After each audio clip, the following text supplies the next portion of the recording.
General Hindi की बात करेंगे। ठीक है। Hello everyone, welcome to my channel Students Sainik Academy. आज हम बात करेंगे प्रीवियस ईयर में जनरल हिंदी के बारे में। सबसे पहले हमारा गद्यांश आता है, उसको पढ़कर हमें प्रश्नों के उत्तर देने हैं। हमारा गद्यांश कह रहा है कि छायावादी काव्य में सामाजिकता और व्यक्तिकता दोनों का असर था। छायावादी जो काव्य था उसमें किसका? सामाजिकता का और व्यक्तिकता दोनों का स्वर था।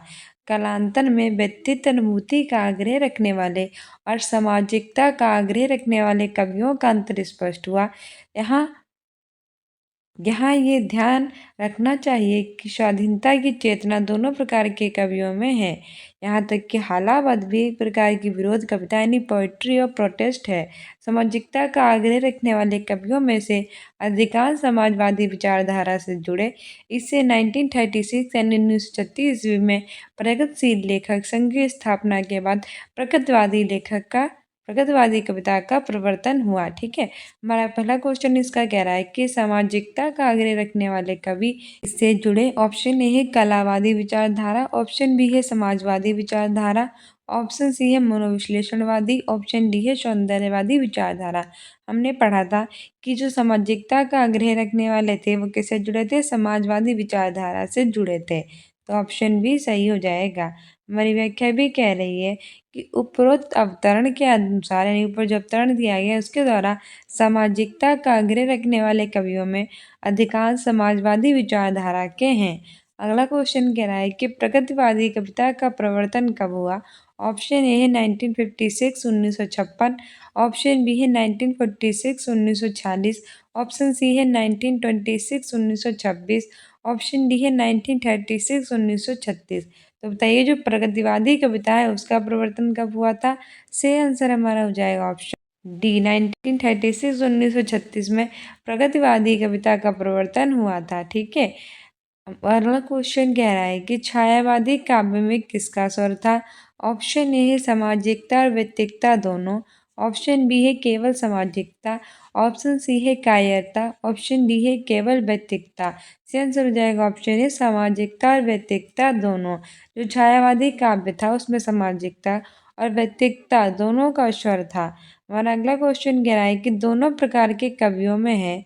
ऑप्शन ए है स्वाधीनता की सोच चेतना, ऑप्शन बी है धार्मिक चेतना, ऑप्शन सी है प्रयोगवादी चेतना, ऑप्शन डी है राजनीतिक चेतना। सही आंसर हमारा हो जाएगा ए स्वाधीनता की चेतना। दोनों प्रकार के कवियों में कैसी चेतना होती है? स्वाधीनता की चेतना होती है। अगला क्वेश्चन कह रहा है कि पोएट्री और प्रोटेस्ट किसे कहा गया है? ऑप्शन ए है रहस्यवाद को, ऑप्शन बी है हालावाद को, ऑप्शन सी है प्रयोगवाद को, ऑप्शन डी है नई कविता को। सही आंसर हमारा हो जाएगा ऑप्शन बी हालावाद को। ठीक है। पोएट्री और प्रोटेस्ट जो है वो हालावाद को कहा गया है। ठीक है। अगला क्वेश्चन कह रहा है कि भलाई का विलोम होगा। विलोम क्या होता है? बे शब्द जो किसी भी शब्द के उल्टे होते हैं उन्हें विलोम कहते हैं। जैसे कि अच्छा का बुरा, माता का पिता, सुबह का शाम, अंधकार का प्रकाश। वैसे ही बताइए भलाई का विलोम क्या होगा? ऑप्शन ए है बुराई, ऑप्शन बी है चतुराई, ऑप्शन सी है अच्छाई, ऑप्शन डी है धृष्टता। से आंसर हो जाएगा भलाई। इसका आंसर होगा बुराई। ठीक है। भलाई मतलब कोई अच्छा काम करना उसे हम भलाई कहते हैं, और कोई गलत काम करना उसे हम बुराई कहते हैं। तो भलाई का बुराई होगा। ठीक है। अगला क्वेश्चन हमारे कह रहा है कि भलाई का बुराई होगा और शेष विकल्पों के विलोम क्या है? धृष्टता का है विनम्रता, और चतुराई का है मूर्खता। चतुराई मतलब एक व्यक्ति जो बहुत ही ज्यादा चतुर होता है उसे हम चतुराई व्यक्ति कहते हैं, और दूसरा व्यक्ति बहुत ही ज्यादा मूर्ख होता है तो उसे मूर्खता वाली व्यक्ति कहते हैं। और धृष्टता का होता है विनम्रता। आगे बढ़ते हैं। अगला क्वेश्चन कह रहा है कि अन्य पुरुष सर्वनाम है।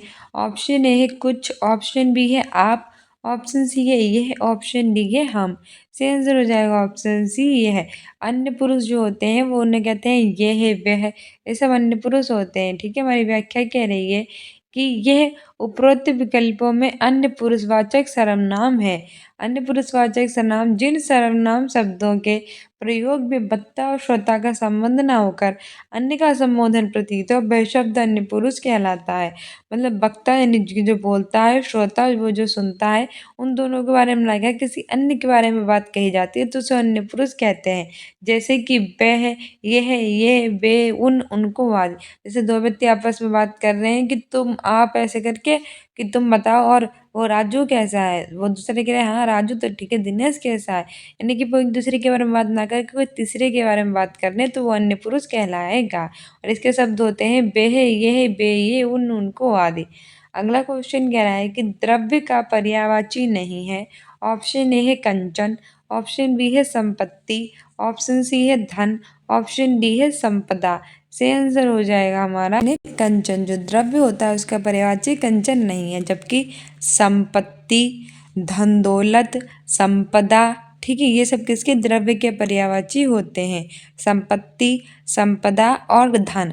लेकिन ये कंचन है इसका पर्यायवाची नहीं है, क्योंकि कंचन किसका पर्यायवाची होता है, वो स्वर्ण यानी कि सोने का पर्यायवाची होता है। हमारी व्याख्या कह रही है कि द्रव्य के पर्यायवाची कंचन नहीं है, से सभी विकल्प द्रव्य के पर्यायवाची हैं। कंचन स्वर्ण यानी कि सोने का पर्यायवाची है। ठीक है, अगला क्वेश्चन कह रहा है कि निम्नलिखित में से जातिवाचक संज्ञा कौन सी है। ऑप्शन ए है पुस्तक, ऑप्शन बी है होली, ऑप्शन सी है चढ़ाई, ऑप्शन डी है जुलाई। से आंसर हमारा हो जाएगा ऑप्शन ए पुस्तक। निम्नलिखित में से जो जातिवाचक संज्ञा है वो पुस्तक है, जबकि होली, जुलाई, चढ़ाई ये सब जातिवाचक संज्ञा नहीं है, क्योंकि पुस्तक संपूर्ण जाति के बोध कराती है।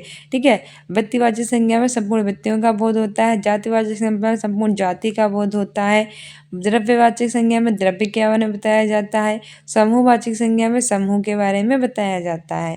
ठीक है, आगे बढ़ते हैं। अगले मेरी व्याख्या कह रही है कि पुस्तक जातिवाचक संज्ञा का उदाहरण है।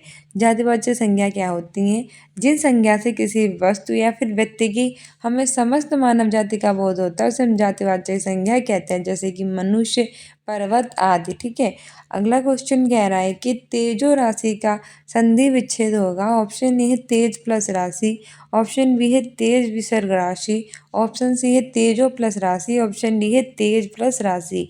तो तेजो राशि का सही आंसर हो जाएगा ऑप्शन बी तेज प्लस राशि। अच्छा, ये तेज होगा और जो ये विसर्ग लगा हुआ ये ओ में बदल जाएगा और राशि हो जाएगा, तो तेजो राशि हो जाएगा। ठीक है, और ये विसर्ग संधि है। कौन सी संधि है तेजो राशि में, तो याद रखना, कभी पूछे कि तेजो राशि में कौन सी संधि है, तो विसर्ग संधि है। तेजो विसर्ग राशि से मिलकर बना है, विसर्ग ओ में बदल जाएगा तो तेजो राशि इसका हो जाएगा। यदि विसर्ग के पहले आ होता है और वर्णों के प्रथम द्वितीय वर्ग को छोड़कर अन्य कोई वर्ग या, रा, ला, वा और हा से और आ विसर्ग का ओ हो जाता है, जैसे कि मन प्लस जा का मनोज, तेज विसर्ग प्लस में का तेजोमय। इसने क्या कहा है कि विसर्ग के पहले, अगर ये जो विसर्ग ऐसे करके ये विसर्ग लगा हुआ है, इससे पहले कोई वर्ण अथवा या, रा, लावा हो, कोई वर्ण हो या तो यहाँ पे हो या फिर लावा ला हो, तो क्या हो जाता है आ विसर्ग ओ में हो जाता है। तो तेज प्लस में तेजो में हो गया, मनोज मनोज हो गया, तेजो राशि तेज प्लस राशि। ठीक है, ये हो गया। अगला क्वेश्चन कह रहा है कि निम्नलिखित में से कौन सा शब्द अव्यय है। ऑप्शन ए है काला, ऑप्शन बी है भविष्य, ऑप्शन सी है परंतु, ऑप्शन डी है बाहरी। से आंसर हो जाएगा ऑप्शन सी परंतु। परंतु शब्द क्या है, परंतु शब्द एक अव्यय है। हमारी व्याख्या भी कह रही है कि दिए गए विकल्पों में जो परंतु शब्द है वो अव्यय है। अव्यय होते क्या है, ऐसे विकारी शब्द को हम अव्यय कहते हैं जिसके रूप में लिंग, वचन, पुरुष, कारक इत्यादि के कारण कोई विकार उत्पन्न नहीं होता है। अच्छा, ऐसे शब्द जिनके लिंग, वचन, पुरुष, कारक आदि के कारण कोई विकार उत्पन्न नहीं होता है उन्हें क्या कहते हैं, अव्यय कहते हैं। एक उदाहरण भी है, जैसे कि जब, तब, अभी, उधर, इधर, कब, क्यों, वह, आह, ठीक, अरे, एव, किंतु, बल्कि, इसीलिए इत्यादि। अगर आपको ये भी अच्छे से याद हो जाएंगे तो आप एग्जाम में बेटर कर पाएंगे। विकारी शब्दों को कहते हैं जिनके लिंग, वचन, पुरुष, कारक इत्यादि के कारण कोई विकार उत्पन्न नहीं होता। उदाहरण के अच्छे से याद लेना, जब, तब, अभी, उधर, उधर, कब, क्यों, वह, आह, ठीक, अरे और किंतु, बल्कि, इसीलिए, अंतः, ये सब क्या है, ये सब हमारे हैं अव्यय। अगला क्वेश्चन कह रहा है कि दो नदियों के मिलन का स्थान के लिए एक शब्द होगा। ऑप्शन ए है उद्गम, ऑप्शन बी है संगम, ऑप्शन सी है द्वीप, ऑप्शन डी है प्रयाग। इसका आंसर हो जाएगा ऑप्शन बी संगम। जो दो नदियां होती हैं उनके मिलने का जो स्थान होता है वो संगम कहलाता है। ठीक है, जैसे कि प्रयागराज में गंगा यमुना सरस्वती का संगम स्थल, तीनों वहां आकर मिलती हैं, तीनों वहां आकर मिलती हैं। ठीक है, हमारी व्याख्या ये कह रही है कि जो दो नदियां होती हैं उनके मिलने के स्थान के लिए एक शब्द हम संगम कहते हैं। अन्य विकल्पों के जैसे कि द्वीप क्या होता है, चारों तरफ से समुद्र से घिरा स्थान द्वीप कहलाता है। चारों तरफ से वो समुद्र से घिरा होता है, चारों तरफ से समुद्र होता है तो वो द्वीप होता है। और देखो तीनों ओर से जब घिरा होता है तो प्रायद्वीप होता है। ठीक है, प्रायद्वीप होता है जब तीनों ओर से घिरा होता है और चारों ओर से घिरा होता है तो द्वीप होता है। भारत एक प्रायद्वीप है क्योंकि भारत तीनों ओर से घिरा हुआ है। उद्गम क्या होता है, किसी नदी के निकलने का स्थान को हम उद्गम कहते हैं। दो नदियों के मिलने का स्थान संगम। ऐसा स्थान जो चारों तरफ से समुद्र से घिरा हो उसे हम द्वीप कहते हैं, जो तीन तरफ से घिरा हो उसे हम प्रायद्वीप कहते हैं। और उद्गम की बात करें तो किसी नदी होती है उसके निकलने का स्थान उद्गम कहलाता है। अगला क्वेश्चन कह रहा है कि यह लोग क्या कहते हैं, वाक्य में अशुद्ध अंश है। ऑप्शन ए कहते, ऑप्शन बी है, ऑप्शन सी है क्या, ऑप्शन डी है यह लोग। सही आंसर हमारा हो जाएगा ऑप्शन डी यह लोग। ठीक है, यह लोग क्या कहते हैं, इसमें जो यह लोग है वे हमारा क्या हो जाएगा, अशुद्ध वाक्य हो जाएगा। अगला क्वेश्चन कह रहा है कि अग्रिम में प्रत्यय है। ऑप्शन ए है यम, ऑप्शन बी है ग्रीम, ऑप्शन सी है आ, ऑप्शन डी है मा। सही आंसर हो जाएगा ऑप्शन ए इम। अग्रिम में इम प्रत्यय है। ठीक है, अच्छा जो ये प्रत्यय होते हैं वो होते क्या हैं, वे शब्द जो किसी भी वाक्य के अंत में लगकर, किसी भी शब्द के अंत में लगकर उसके अर्थ को परिवर्तित कर देते हैं, प्रत्यय कहलाते हैं। ठीक है, और जैसे कि अग्रिम में अग्र प्लस इम बराबर अग्रिम, तो इसमें कौन सा प्रत्यय है, यम। हमारी व्याख्या कह रही है कि दिए गए विकल्पों में अग्रिम शब्द में इम प्रत्यय है। इम प्रत्यय से बनने वाले शब्द हैं अंतिम, अंत प्लस इम, अंतरिम, अंतर प्लस इम, पश्चिम, पश्च प्लस इम। ठीक है, प्रत्यय होते हैं जो किसी भी शब्द धातु के पश्चात जुड़कर यौगिक शब्द की रचना करते हैं। अगला क्वेश्चन कह रहा है कि दिनों दिन में समास है। ऑप्शन ए है तत्पुरुष, ऑप्शन बी है कर्मधाराएं, ऑप्शन सी है बहुव्रीहि, ऑप्शन डी है अविभाव। सही आंसर हो जाएगा हमारा ऑप्शन डी अविभाव। दिनों दिन में जो समास होगा वो अविभाव समास होगा। ठीक है, और हमारी व्याख्या कह रही है कि दिनों दिन में अविभाव समास है। अविभाव समास, अविभाव समास होते क्या है, वे समास जिनका पहला पद अव्यय होता है और दूसरा पद संज्ञा होता है उन्हें अविभाव समास कहते हैं। कौन से पद, वे पद जिनका पहला पद कैसा होता है अव्यय और दूसरा पद कैसा होता है संज्ञा, तो वो क्या कहलाते हैं अव्ययीभाव। समस्त पद में अव्यय के अर्थ को ही प्रधानता रहती है। पूरा जो पद होता है उसमें किसकी प्रधानता रहती है, अव्यय की। पूरा शब्द क्रिया विशेषण के अर्थ में अव्यय की तरह व्यवहित होता है। पूरा शब्द किसका, क्रिया विशेषण के अर्थ में जो अव्यय होता है उसकी तरह व्यवहित होता है। अगला क्वेश्चन कह रहा है कि निम्नलिखित में तद्भव शब्द कौन सा है। ऑप्शन ए है वाटिका, ऑप्शन बी है वाद्य, ऑप्शन सी है वार्ता, ऑप्शन डी है बाग। तद्भव पूछा है, ऐसे तद्भव होते क्या है, वे शब्द जो संस्कृत से हिंदी में आकर परिवर्तित हो जाते हैं उन्हें तद्भव कहते हैं। जो संस्कृत के संस्कृत में ही रहते हैं उनमें कोई परिवर्तन नहीं होता हिंदी में आकर, तो उन्हें तत्सम कहते हैं। तो हमारा इसमें सही आंसर हो जाएगा ऑप्शन डी बाग। ठीक है, ये बाग है, ये हमारा तत्व शब्द है, जबकि वाटिका, वाद्य और वार्ता ये सब कैसे शब्द है, तत्सम शब्द हैं। ठीक है, हमारी व्याख्या कह रही है कि बाघ शब्द तद्भव होंगे जबकि बाघ शब्द का तत्सम वाटिका होगा। ठीक है, बाघ जो है हमारा तत्भव है और इसका तत्सम वाटिका है। अगला क्वेश्चन कह रहा है कि निम्नलिखित में कौन सा शब्द स्त्रीलिंग है। ऑप्शन ए है आश्वासन, ऑप्शन बी है आश्रय, ऑप्शन सी है उपेक्षा, ऑप्शन डी है आसन। सही आंसर हो जाएगा ऑप्शन सी उपेक्षा। उपेक्षा की जाती है ना कि किया जाता है, तो इसमें क्या हो जाएगा, ये स्त्रीलिंग हो जाएगा। उपेक्षा की जाती है इसलिए उपेक्षा स्त्रीलिंग है। जबकि आश्वासन दिया जाता है, आसन पर बैठा जाता है यानी कि आसन होता है। आश्रय दिया जाता है, लोग कहते नहीं है कि भैया हमें आश्रय दे दो, तो आश्रय जो होता है वो दिया जाता है यानी कि पुल्लिंग है।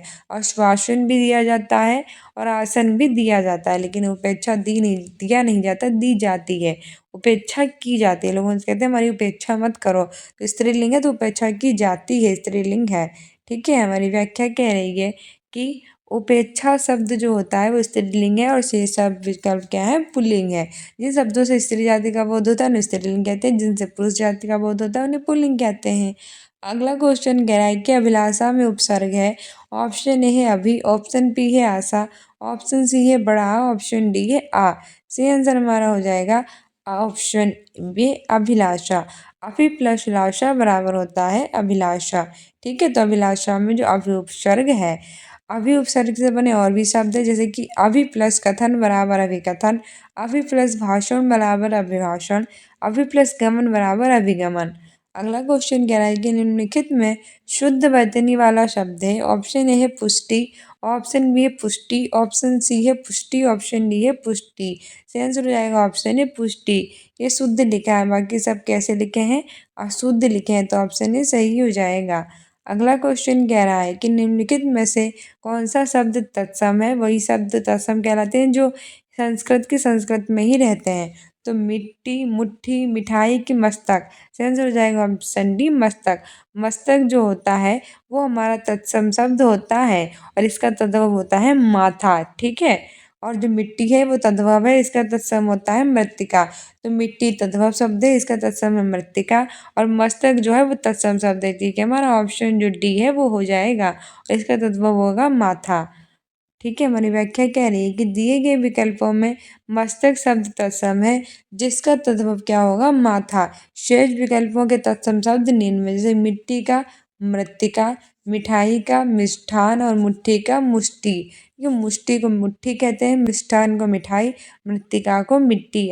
सो डियर स्टूडेंट, ये थी हमारी आज की most important previous year paper. I hope you like this video. If you like it then like, subscribe and share and don't forget to subscribe this channel. साथ ही students in academy को Instagram पे follow कर लीजिए और Facebook पर भी मिलते हैं नेक्स्ट वीडियो में। Keep loving, keep watching, keep sharing. Thank you, bye.